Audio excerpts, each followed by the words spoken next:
enjoy it. I think it's probably an opportune time now, Nick, to talk just a little bit about the plane, because I think a lot of people get mixed up with what is the plane or what is not the plane. That's right. We don't really want to say just because you're tall you swing upright, and just because you're a smaller person you swing flat. You are swinging simply on the posture you've created and how your shoulders turn, and that's going to put you onto the plane. Well, exactly. You put that in the ground and we'll show everybody. Well, simply what I'm going to do here is put the shaft in the ground pretty much parallel to Nick's shaft at address there. We'll just check that. That's pretty much correct there. Now you'll notice as Nick moves the club away here, as he sets the club, you will notice that the club is pretty much parallel to that shaft there. That's a reference point that we're using. Remember too that the plane going back is not the same as the plane coming down, so this is purely a reference point. And as Nick continues on here, he reaches his top position there, and he is what I would refer to as on plane. Simply, if we can bring the club back again, Nick, certainly if we swung the club out here, that would be off plane. And if we swung the club around this position, that would be off plane. So simply a very easy reference point is when we set the club is that shaft is pretty much parallel to the original shaft line. Yeah, as I said, with the taller and shorter players, even if I could bring myself down a foot more, because I'm standing further away from the ball, if I got myself in the right body position, I'm turning, and again you see, I'm still on the same plane, as you can see by the shaft, and a pretty similar top of the backswing position, even though I brought myself down a foot further. So in a way, it disproves the fact that just because you're a small player, everybody says you've got to swing around yourself, or if you're tall, you've all got to go up. Certainly not. We feel that you've got to get, because you're standing this side of the ball, and you're just turning, you're going to pop yourself on plane.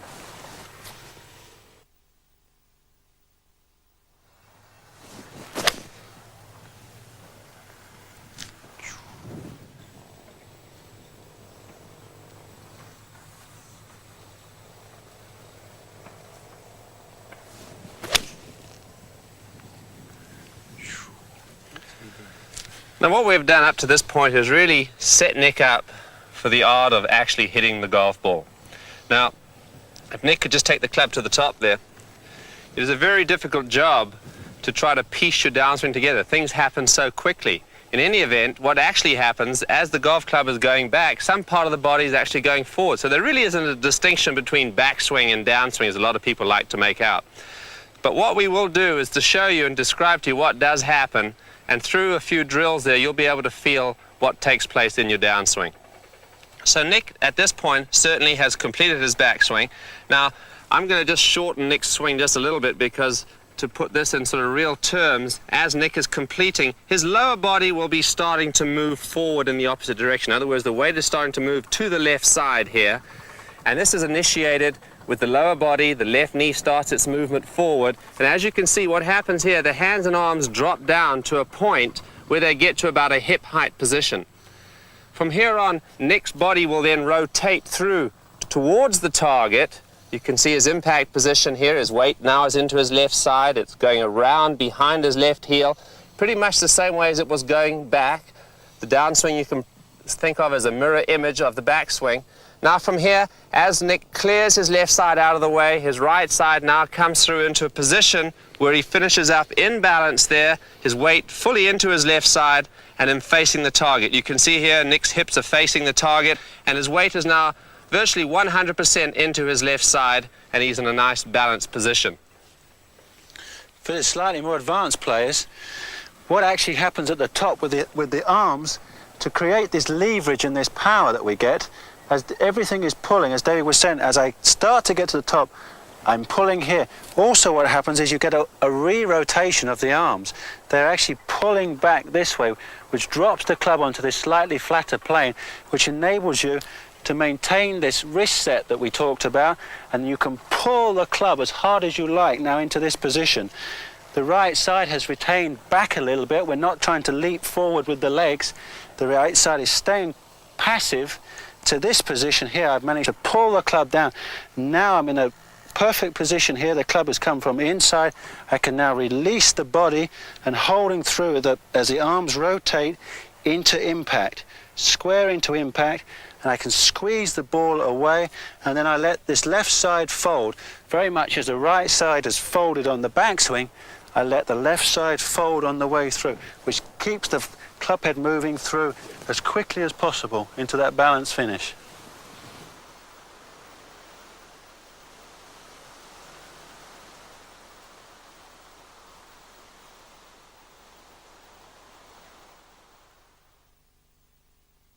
We have a little drill here that Nick will show you with the beach ball.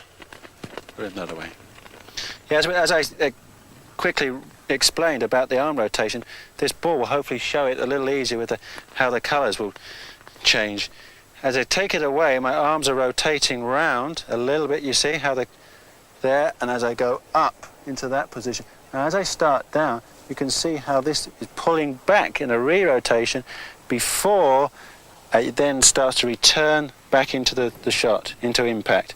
And then it will rotate through again, which is proving, as you've seen, that the same colour in the same place, that I'm starting off in a square position, I'm square at the top, and I'm square coming back down, and then back into impact, square position, and as you can see it going through, I'm square. I'm not trying to roll things over. As you can see, the colour is now facing down.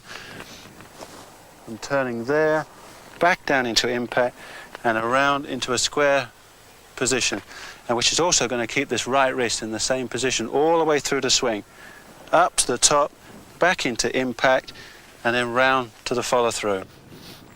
Again, simply all I'm trying to do is create some leverage in my knees and then my hips.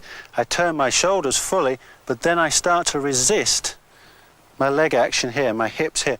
As I'm almost reaching the full 90-degree turn, you can see that the lower half of the body is now pulling, is pushing this way. You actually get the impression that I'm pulling this way, out to the right of the target, and that will then in turn drop the right shoulder into the correct position.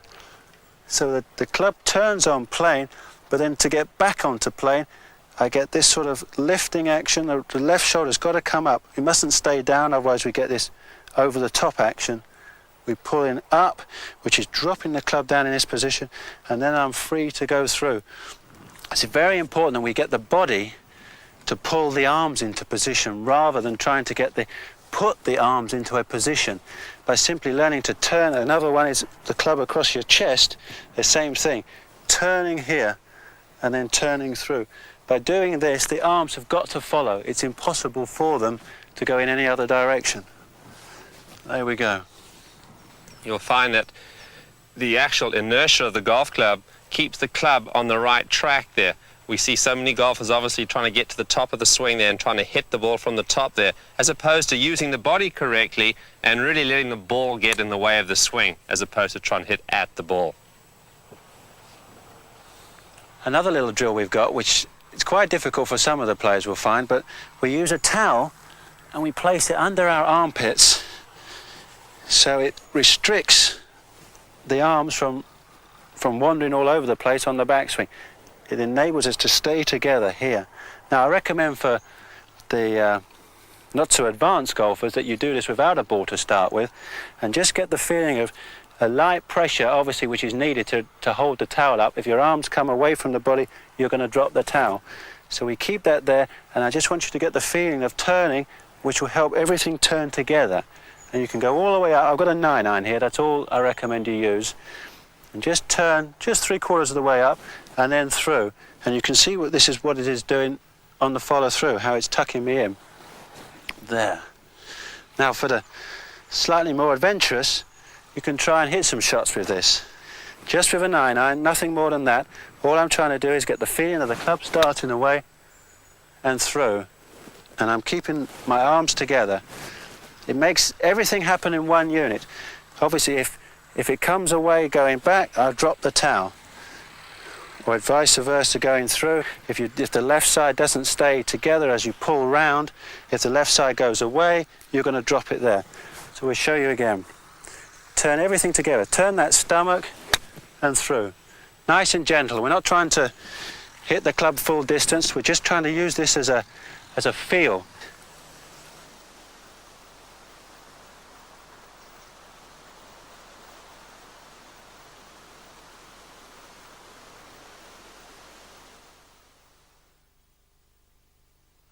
Well, Well, Nick, I think we've covered every aspect of the golf swing this morning, and I think it's very important for the viewers to realize that although we've split the swing up into pieces, that they've now got to put it together again in one nice smooth package. So why don't you go ahead and hit a few shots for us and we'll see how this is done. Great.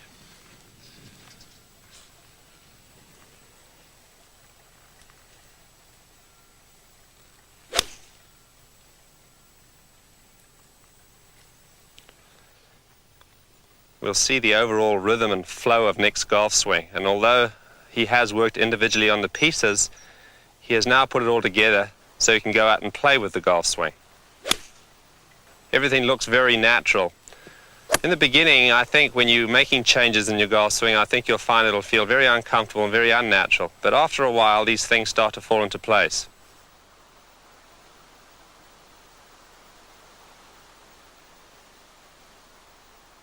See how well balanced Nick is in his swing. Notice how when he finishes with all his weight into his left side, is able to maintain that position too. You find many golfers, when they finish their golf swing, are really not able to hold the position for any length of